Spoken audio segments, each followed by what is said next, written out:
Hello friends, welcome back to my channel Prayas commerce classes. आज का हमारा टॉपिक है, पिछले टॉपिक को कंटिन्यू करते हुए हम पढ़ रहे थे issue of shares, accounting for companies, issue of shares, first chapter second book. इसमें हमने कुछ टॉपिक्स पढ़ चुके हम, जैसे कि हमारा meaning of companies, features of company and types of company. उसी टॉपिक को आगे कंटिन्यू करते हुए हम आज पढ़ेंगे शेयर्स क्या होते हैं, शेयर्स के टाइप कितने होते हैं, ये सारी चीजें यहाँ पे डिस्कस की जाएंगी। ठीक है, तो यहाँ पे फर्स्ट अगर हम बात करें व्हाट इज द शेयर्स, क्या होता है शेयर्स। शेयर कंपनी की जो कैपिटल है वो छोटे छोटे स्मॉल जो पार्ट्स हैं उसमें डिवाइड होती है, तो उसी जो छोटे पार्ट्स हैं, जो स्मॉलेस्ट पार्ट है उसको क्या बोलेंगे हम, शेयर। तो क्या होता है, smallest part of companies capital, company की कैपिटल का स्मॉलेस्ट जो पार्ट है उसको क्या बोलेंगे हम, कैपिटल। एग्जांपल अगर हम ले, यहाँ पे हमारी जो कंपनी है वो 1 करोड़ के साथ रजिस्टर्ड है और उसने जो इस 1 करोड़ की कैपिटल को डिवाइड कर दिया गया अलग अलग पीसेस में, तो वो क्या हो गया हमारे पास, मान के चलिए यहाँ पे 100 ईच, तो 100 की एक शेयर्स में उसमें कन्वर्ट कर दिया। उसको देखो कितने टुकड़े बने, कितने पीस हो जाएंगे, कितने पार्ट हो जाएंगे इस कैपिटल के। 1 करोड़ को हम अगर 100 से डिवाइड करें तो हमारे पास 1 लाख शेयर्स हो जाते हैं। तो ये जो स्मॉलेस्ट पार्ट होता है, स्मॉलेस्ट पार्ट कितने का होगा, 100 ईच। तो 100 रुपए का जो स्मॉलेस्ट पार्ट हुआ उसको भी क्या बोला जाता है, शेयर्स। यानी कंपनी की कैपिटल का छोटे से छोटा जो हिस्सा है उसको क्या बोलेंगे हम, शेयर। अब देखिए जो शेयर है, शेयर्स की नेचर क्या होती है। देखो शेयर्स जो है वो हमारे पास एक मूवेबल प्रॉपर्टी है भी, मूवेबल यानी कि जो मूव कर सकती है। अब मूवेबल प्रॉपर्टी है क्योंकि इसको क्या कर सकते हैं हम, ट्रांसफर कर सकते हैं। हमने स्टॉक एक्सचेंज से शेयर्स परचेज किए, आज परचेज कर रहा हूं मैं, कल मैं उनको बेच रहा हूं, यानी कि वो क्या कर रहे हैं, मूव कर रहे हैं एक जगह से दूसरे प्लेस के ऊपर। तो जो नेचर है इसका, ये मूवेबल प्रॉपर्टी है किसके अकॉर्डिंग, जो articleship of company, article of association of company के अकॉर्डिंग ये है कि एक मूवेबल प्रॉपर्टी या ट्रांसफरेबल प्रॉपर्टीज को माना जाता है। बट जो कंपनी को हम जो है, कंपनी के अंदर जो आपका सेल ऑफ गुड्स एक्ट है, सेल ऑफ गुड्स एक्ट 1930, इसके अकॉर्डिंग कंपनीज के शेयर्स को एज ए गुड्स ट्रीट किया जाता है। क्या ट्रीट करते हैं अभी, गुड्स की तरह ट्रीट किया जाता है। किसके according, sale of goods act 1930 के अकॉर्डिंग।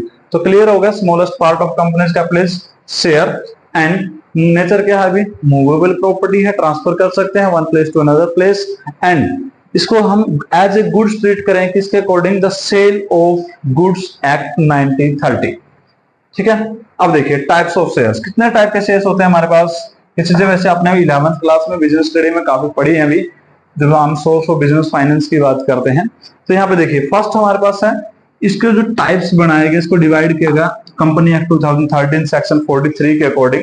तो फर्स्ट हमारे पास है प्रेफरेंस शेयर्स, और सेकंड कौन से हैं अभी, इक्विटी शेयर्स। तो प्रेफरेंस शेयर्स क्या होते हैं, देखो नाम से ही पता लग रहा है इनको कुछ ना कुछ प्रेफरेंस दी गई है अभी, यानी प्रेफरेंस मिलती है इनको। किस चीज में प्रेफरेंस मिलती है, या वो दो ही चीजों में प्रेफरेंस मिलती है। किस चीज में प्रेफरेंस है, receive the dividend with fix rate, यहां पे फिक्स रेट के साथ इनको डिविडेंड रिसीव करने की प्रेफरेंस होती है, लेकिन receive before payment of equity shares, before payment of equity, payment of dividend on equity shares. तो इक्विटी शेयर्स के ऊपर आपकी जो पेमेंट करेंगे ना, इक्विटी शेयर्स का डिविडेंड जाने से पहले प्रेफरेंस शेयर्स का डिविडेंड जाएगा। यानी इनको प्रेफरेंस से पहले डिविडेंड किसका पे होगा, प्रेफरेंस शेयर्स का। उसके बाद जो डिविडेंड बचेगा, प्रॉफिट्स बचेंगे, उसमें से डिविडेंड किसका पे होगा, इक्विटी शेयर्स का। फर्स्ट प्रेफरेंस किसमें है, डिविडेंड रिसीव करने में विद फिक्स रेट। और सेकंड जो इनको प्रेफरेंस मिली है कब, when at time of wind up, at time of wind up of company. तो जब कंपनी बंद करी जा रही है, लिक्विडेशन हो रहा है, उसका समापन हो रहा है, तो उस केस में इनको रेफरेंस किस चीज की है, रिटर्न ऑफ कैपिटल। जो कैपिटल इन्होंने इन्वेस्ट किए, जो शेयर्स परचेज किए हैं, वो शेयर्स की जो कैपिटल रिटर्न करने का राइट, रिटर्न लेने का राइट होगा, वापसी का अधिकार है किससे, बिफोर इक्विटी शेयर होल्डर।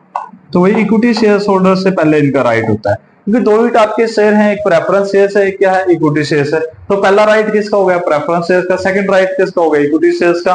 तो फर्स्ट प्रेफरेंस, दो ही चीजों में राइट प्रेफरेंस मिलती है, किसमें, to receive the dividend on the fixed rate before the payment of dividend on equity shares, and second preference किसमें at the time of wind up जब company बंद हो रही है उस केस में आपको किस चीज का राइट है कि जो रिटर्न ऑफ कैपिटल है, कैपिटल की जो वापसी की जाएगी वो कब होगी, आपकी इक्विटी शेयर होल्डर से पहले होगी।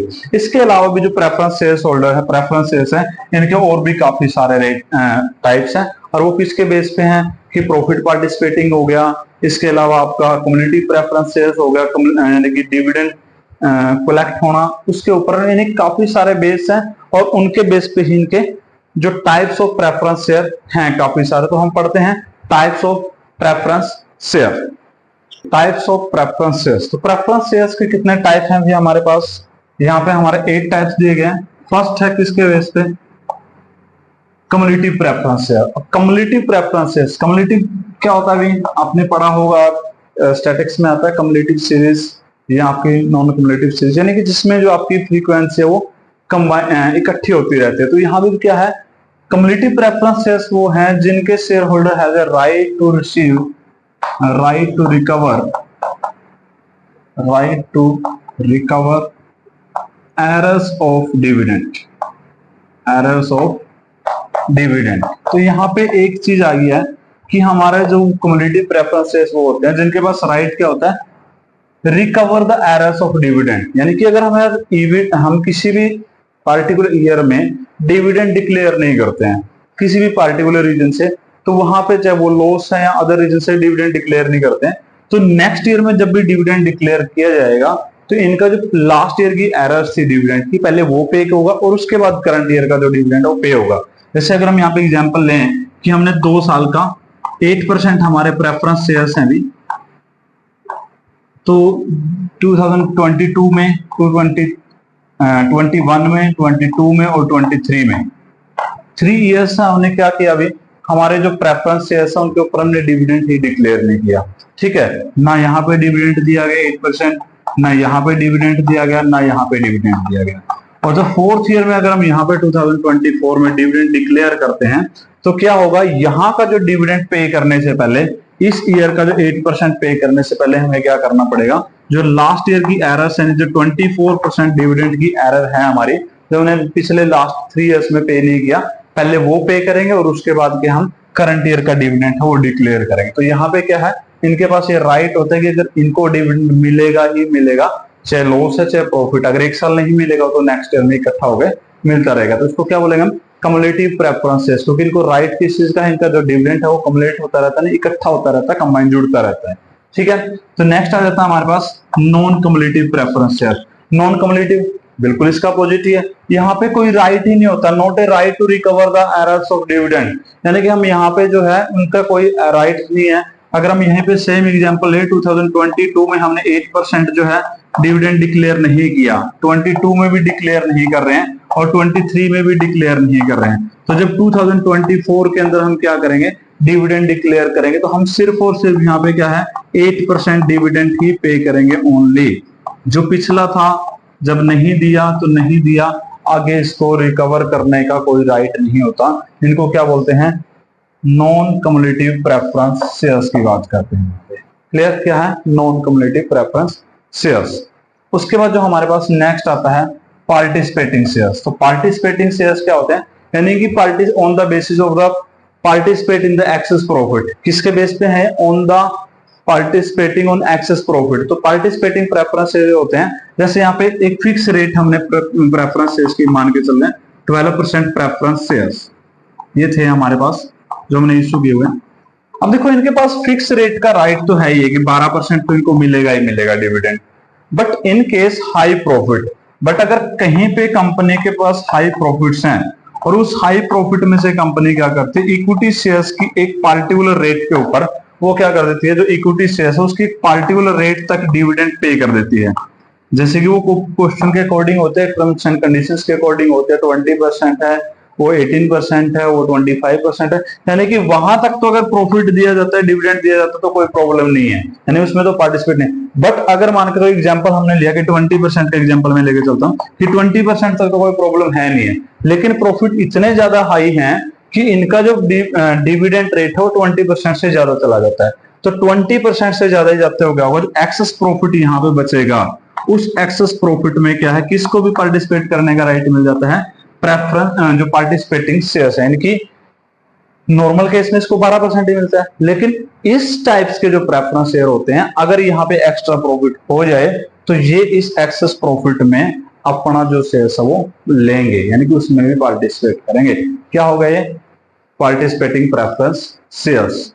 और इसके अगले जो टाइप है नॉट पार्टिसिपेटिंग प्रेफरेंस शेयर्स। तो नॉट पार्टिसिपेटिंग तो एक ही चीज आ जाती है भी, अगर 12% फिक्स रेट है ना तो 12% ही है भी, इसके अलावा एक्सेस प्रॉफिट कितने भी हो उसमें से हमें कुछ नहीं मिलेगा। यानी प्रेफरेंस शेयर्स वालों को सिर्फ उतना ही मिलेगा जिनकी उनकी प्री डिटरमाइंड जो रेट है उसके अकॉर्डिंग उनको डिविडेंड मिलेगा।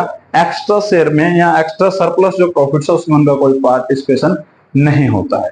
क्लियर। नेक्स्ट हमारे पास है अभी रिडीमेबल प्रेफरेंस शेयर। अगर हम यहाँ पे बात करें on the basis of redemption, अगर रिडम्पशन के बेस पे बात करें, रिडम्पशन के बेस पे कितने टाइप्स होते हैं हमारे प्रेफरेंस शेयर्स के, तो रिडम्पशन के बेस पे भी हमारे दो होते हैं, रिडीमेबल प्रेफरेंस शेयर्स और नॉन इरिडीमेबल प्रेफरेंस शेयर। तो रिडीमेबल प्रेफरेंस शेयर्स क्या है, जो पार्टिकुलर पीरियड के बाद, क्या है, एक पार्टिकुलर पीरियड के बाद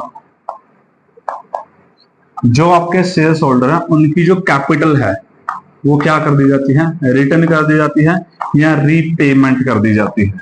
ठीक है, जो भी हमने प्रेफरेंस शेयर्स होल्डर का पैसा लिया है एक पार्टिकुलर पीरियड के बाद, जो क्या है सेक्शन 55 के अकॉर्डिंग है, भी उसके अकॉर्डिंग जो भी हमने टाइम पीरियड रखा हुआ है सेक्शन 55 के अकॉर्डिंग, उस टाइम पीरियड के बाद उनका जो पैसा है वो रिटर्न कर दिया जाता है before the wind up of company. मतलब कंपनी कंटिन्यू चल रही है, कंपनी बंद नहीं हो रही है, कंपनी के कंटिन्यू चलते चलते हमने बीच में उनका पैसा क्या कर दिया, वापस कर दिया, उनकी कैपिटल को रिफंड कर दिया।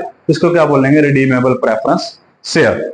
अब उसके बाद इरिडीमेबल प्रेफरेंस शेयर। इरिडीमेबल बिल्कुल इसका अपोजिट है भी, यानी कि वो शेयर्स जो है कंपनी रिडीम ही नहीं करती बिफोर वाइंड अप, यानी कि इनकी रिडीम्शन कब होगी, only on eight the time of wind up.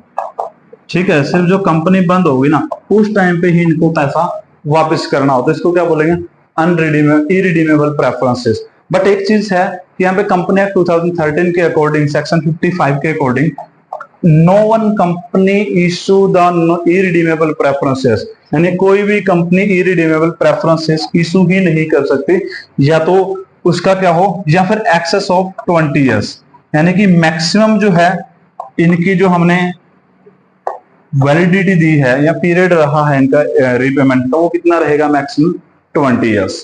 तो रिडीमेबल कौन से हैं, जो 20 ईयर्स के अंडर में वापसी कर दिया जाए। और इरिडीमेबल तो हम इशू ही नहीं कर सकते, क्योंकि ऐसी कोई कंपनी है नहीं जो 20 साल से ज्यादा तक अपनी कैपिटल को स्टोर करके रखे। ठीक है, नेक्स्ट हमारे पास कन्वर्टेबल प्रेफरेंसेस। कन्वर्टेबल से क्या पता लग रहा है, कन्वर्ट किया जा सकता है। किसमें कन्वर्ट कर सकते हैं, has a right, the share holder has a right, किस चीज का राइट है, टू चेंज या convert in shares, equity shares, यानी कि जिसको राइट होता है कि वो अपने प्रेफरेंस शेयर्स को किस में कन्वर्ट कर लें, इक्विटी शेयर्स में चेंज कर लें, इक्विटी शेयर्स में, या फिर other preference shares. Other preference shares का मतलब क्या हो सकता है कि मान के चलिए पहले उसके पास 12% प्रेफरेंस शेयर्स थे, ठीक है, उसको वो तो चेंज करना ही है, कंपनी को भी रिडीम करना है, उसको क्या कर दे कंपनी, 14% प्रेफरेंस शेयर्स दे दे। अब उसकी भी डिविडेंड रेट इंक्रीज होगी, कंपनी को भी कोई जो प्रोसेस है वो नहीं करनी पड़ेगी, ना किसी को पैसा देना है ना किसी को पैसा वापस लेना है। ठीक है, तो वहां पे कंपनी ने उनको कन्वर्ट कर दिया other types of preference shares में। ठीक है, नेक्स्ट क्या आ गया, नॉन कन्वर्टेबल। अब नॉन कन्वर्टेबल में क्या आ गया कि इनके पास राइट ही नहीं होता शेयर्स को चेंज करने का। यहाँ पे क्या है, जो प्रेफरेंस शेयर्स थे, जो प्रेफरेंस जिस फॉर्म में इशू किया गया उसी सेम फॉर्म में उनको रिडीम कर दिया जाएगा, इनके पास कोई राइट नहीं है बीच में कि इसको इक्विटी शेयर्स में चेंज कर ले। ठीक है, तो ये हमारा क्या हो गया, types of preferences. Community preference है जिनका एरर्स रिकवर करने का राइट होता है, नॉन कम्युनिटी जिनके पास कोई एरर रिकवरी का राइट नहीं होता। इसके बाद हमारे पास क्या था, पार्टिसिपेटिंग, एक्सेस प्रॉफिट में पार्टिसिपेट करेंगे। Non participating only fix rate से डिविडेंड दिया जाएगा। रिडीमेबल जिनको एक अंडर 20 ईयर्स रिडीम कर दिया जाएगा। इरिडीमेबल यानी कि जिनको eight the time of wind up के टाइम पे ही क्या किया जाएगा, रिडीम किया जाएगा, रीपेमेंट किया जाएगा। कन्वर्ट जिनको एक पार्टिकुलर पीरियड के बाद क्या कर सकते हैं, राइट है कि उनको इक्विटी शेयर्स में other types of preference shares में हम चेंज कर सकते हैं। और नॉन कन्वर्टेबल क्या होगा, जिसको चेंज नहीं कर सकते। ठीक है, तो ये टॉपिक था हमारा किसका, टाइप्स ऑफ शेयर्स। ठीक है, अब हमारे पास प्रेफरेंस शेयर्स को पढ़ने के बाद अब हम पढ़ेंगे इसमें इक्विटी शेयर्स। तो इक्विटी शेयर्स क्या हो गए भाई? देखो जब प्रेफरेंस शेयर्स हमने पढ़ लिया तो जो बाकी शेयर्स बचे वो कौन से बचेंगे? पर इक्विटी शेयर्स। अब इक्विटी शेयर्स में कोई ज्यादा लंबी चौड़ी चीज है नहीं है। इक्विटी शेयर्स का ना कोई टाइप है, बस इक्विटी शेयर्स क्या है? जो प्रेफरेंस शेयर्स में है। यानी कि एक तो हमने वहां पे पढ़ा, वहां पे प्रेफरेंस से डिविडेंड रिसीव करने की, तो यहाँ पे क्या है? No fix rate of dividend, no fix rate of dividend. तो इनकी कोई फिक्स रेट है नहीं है डिविडेंड की, कोई प्रेफरेंस नहीं है, नो प्रेफरेंस। प्रेफरेंस किसकी दी? प्रेफरेंस शेयर्स की, तो इनको प्रेफरेंस शेयर से बाद मिलेगा। प्रेफरेंस किसकी चीज में नहीं है? डिविडेंड रिसीव करने में भी प्रेफरेंस नहीं है, और इसमें ये भी बाद में मिलेगा। और क्या है? रिटर्न ऑफ कैपिटल में भी इनको प्रेफरेंस नहीं होती, रिटर्न ऑफ कैपिटल में भी इनकी प्रेफरेंस नहीं है। और क्या है? जो डिविडेंड रिटर्न करना रिसीव करना, उसमें दोनों में इनकी जो प्रेफरेंस नहीं दी जाती, किसी भी केस में इनको प्रेफरेंस नहीं मिलती है। बट यहाँ पे ये एक्चुअल ओनर होते हैं, क्योंकि लॉस के केस में इनको डिविडेंड नहीं मिलता, जितने हाई प्रॉफिट्स होंगे उतना इनको हाई डिविडेंड मिल जाता है। ठीक है, तो यहाँ पे इनके पास एक्स्ट्रा राइट होते हैं जो प्रेफरेंस शेयर्स के पास नहीं होते, जैसे मैनेजमेंट पार्टिसिपेटिंग या वोटिंग राइट। कुछ प्रेफरेंस शेयर्स के पास नहीं होते राइट, बट इनके पास होते हैं। ये होते हैं हमारे पास इक्विटी शेयर्स। तो आगे हमें जो टॉपिक पढ़ना है उसके बाद हम पढ़ेंगे शेयर्स कैपिटल। हमारे जो न्यूमेरिकल टॉपिक्स हैं वो लगभग यहाँ पे स्टार्ट हो जाएंगे, और टाइप्स ऑफ कैपिटल के बारे में हम पढ़ेंगे। उसके बाद हम आज की वीडियो को क्लोज करेंगे। हमारा है टाइप्स ऑफ कैपिटल, जो हमारे न्यूमेरिकल क्वेश्चंस में काफी ज्यादा काम आने वाला है। तो यहाँ पे देखिए भी हमारे कितने टाइप की कैपिटल होती है? Authorised capital. फर्स्ट हमारे पास ऑथोराइज्ड, रजिस्टर्ड या नॉमिनल कैपिटल। तीनों एक ही बात है, ऑथोराइज्ड भी कह सकते हैं, रजिस्टर्ड भी कह सकते हैं, या नॉमिनल कैपिटल भी कह सकते हैं। अब रजिस्टर्ड कैपिटल क्या? जिसके साथ जो कंपनी है रजिस्टर्ड हुई है, जिस कैपिटल के साथ कंपनी ने अपना रजिस्ट्रेशन करवाया है, किस के अकॉर्डिंग? Memorandum of association. यानी जो कंपनी का जो मेमोरेंडम ऑफ एसोसिएशन है, जो मेन डॉक्यूमेंट होता है कंपनी का, उसके अंदर हमारा जो कैपिटल क्लोज होता है, उसमें जो कैपिटल लिखी जाती है जिसके साथ कंपनी रजिस्टर्ड हुई है, आप उसको क्या बोलेंगे? Authorised capital. ये वो कैपिटल है कंपनी जो इशू कर सकते हैं, इशू इन लाइफ टाइम। जो कंपनी पूरी लाइफ टाइम में जो कैपिटल इशू कर सकती है उसको क्या बोला जाता है? ऑथराइज्ड या इशूड कैपिटल। ये कंपनी की मैक्सिमम कैपिटल होती है, तो यहां तक कंपनी इशू कर सकती है, इसके बाद कंपनी इशू नहीं कर सकती। जैसे 1 करोड़, 10 करोड़, 50 करोड़, वो डिपेंड करता है कंपनी के साइज के ऊपर, कंपनी के नेचर के ऊपर। ठीक है, तो ऑथराइज्ड कैपिटल जिसके साथ कंपनी रजिस्टर्ड हुई है। मान के चलो यहाँ पे एग्जांपल मैं लूं तो 50 करोड़ के साथ जो हमारी कंपनी है वो क्या हुई है? रजिस्टर्ड हो जाती है अभी। अब देखो इसी में उसके बाद नेक्स्ट पार्ट है इशूड कैपिटल। अब इशूड कैपिटल क्या होता है? इशू करना, ऑफर टू पब्लिक। अब देखो जो 50 करोड़ के साथ कंपनी रजिस्टर्ड हुई है, अब कंपनी को जब बिजनेस स्टार्ट करना है तो इमीडिएटली उसको 50 करोड़ की जरूरत नहीं है, उसको 10 करोड़, 20 करोड़, 20, 30, मतलब कुछ भी अमाउंट की जरूरत हो, तो जो उसने जितने अमाउंट की उसको जरूरत है उतना ही वो क्या करेगा? Offer to public.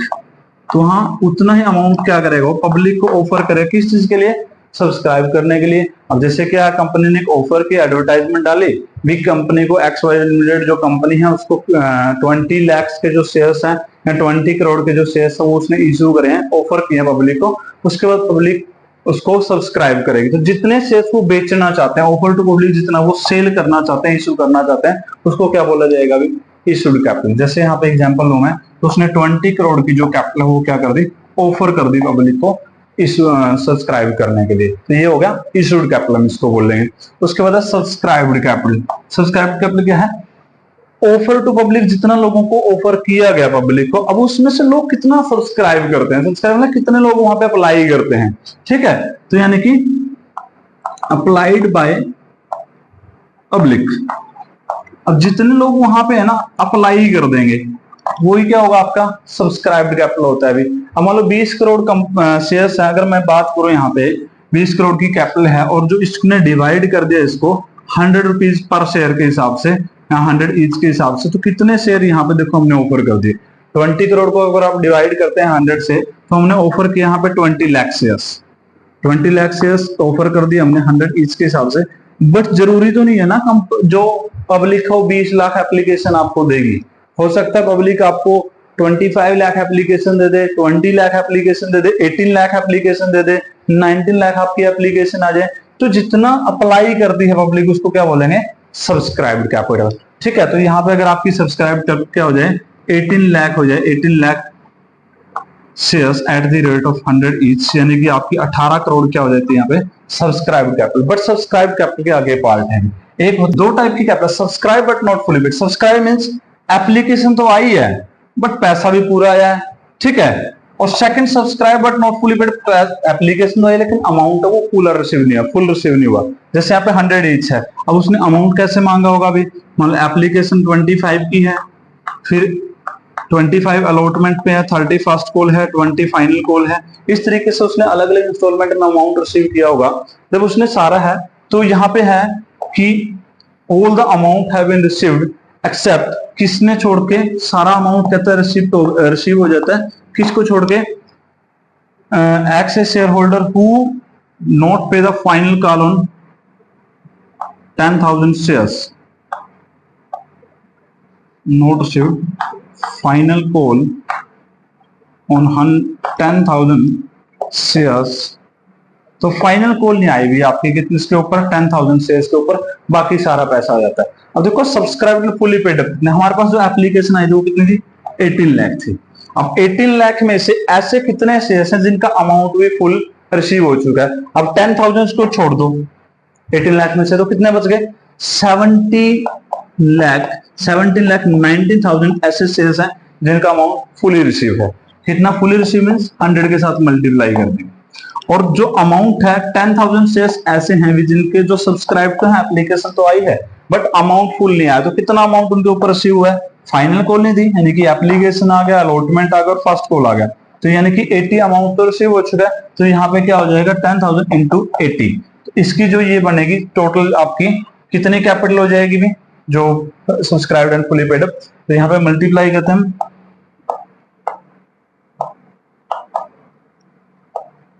17 crore 90 lakh रुपए हो जाती है अभी। और ये कितना हो जाएगा 10,000 के अगर आप मल्टीप्लाई करो 80 के साथ तो 8 लाख हमारे पास ये भी हो जाएंगे, यानी कि 17 करोड़ 98 लाख जो हमारी क्या हो जाएगी सब्सक्राइब कैपिटल हो जाएगी। Clear, subscribe and fully paid यानी एप्लीकेशन भी आ गया, अमाउंट भी फुली रिसीव है। Subscribe not fully paid, application तो आई है बट अमाउंट है जो वो फुली रिसीव नहीं हुआ है, तो जितना रिसीव हो उतना लिखा जाएगा, ये होती है। अब देखिए एक, वैसे तो हमारे 3 टाइप्स और होते हैं, फोर्थ हमारी हो जाती है called up capital. Called up capital, called up capital कौन सी होती है अभी, देखो जितना कैपिटल के, ये सब्सक्राइब कैपिटल का पार्ट होती है, इस कैपिटल में से जितनी कैपिटल के ऊपर आपने कॉल्ड कर दिया, कॉल मींस उनसे पैसा मंगवा लिया गया। अब देखो अगर हम बैलेंस शीट यहाँ पे बना रहे हैं, जब तक हमने सिर्फ एप्लीकेशन ड्यू की थी, तो वहां पे क्या होगा आपके पास कॉल्ड अप मनी 25 है। यहाँ पे बैलेंस शीट बना रहे हैं तो कॉल्ड अप हो जाती है 50, फर्स्ट कॉल के बाद बैलेंस शीट बना रहे हैं तो कॉल्ड अप हो जाती है 80। और अगर यहाँ पे सारा मांगने के बाद हम मांगते हैं, क्या करते हैं बैलेंस शीट बनाते हैं, वो हो जाती है हमारी कॉल्ड अप। तो called up is capital is the part of subscribe capital which is due to public. जो हमने क्या कर दिया, लोगों को ड्यू कर दिया, जिनका पैसा मंगवा लिया गया है उसको क्या बोलेंगे, इज ड्यू टू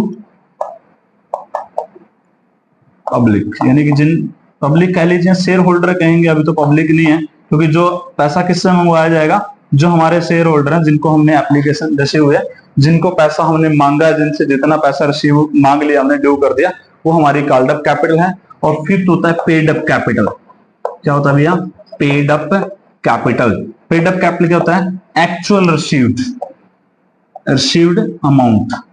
तो जो टोटल हमारा रिसीव्ड अमाउंट है उसको बोला जाता है पेड अप कैपिटल। जैसे यहाँ पे था कि हमने ड्यू कितना कर दिया 100, क्योंकि अगर एक फाइनल कॉल नहीं दी, इसका मतलब ड्यू तो किया है, तो ड्यू तो हमारा फुल था, कॉल्ड अप तो हमारा फुल था, बट पेड अप कितना है, पेड अप यहाँ पे 20 को छोड़ के जो 80 है वो हमारा पेड अप है। तो ये जो अमाउंट यहाँ पे हमने निकाला हुआ, ये क्या है, पेड अप है। पेमेंट मींस एक्चुअल में जो अमाउंट आपका रिसीव हुआ है, जो हमने मांगा है, कॉल्ड अप है, उसमें से अगर कॉलिंग एरियर को माइनस कर देंगे तो आपके पास क्या बच जाएगा, पेड अप कैपिटल। और लास्ट हमारे पास कैपिटल बचती है अभी, वो हमारे पास है रिजर्व कैपिटल।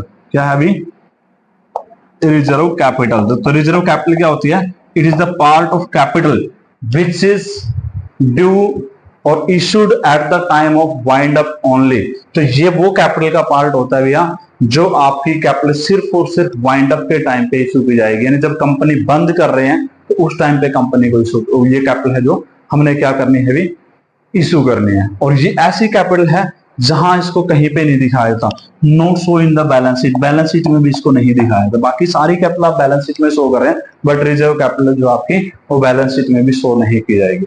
तो ये था हमारा topic companies, accounting for companies of shares की थ्योरी, और इस वीडियो में हमारी थ्योरी कंप्लीट हो चुकी है। नेक्स्ट वीडियो में हम क्या करेंगे, न्यूमेरिकल प्रॉब्लम्स को सोल्व करेंगे। Thanks for watching.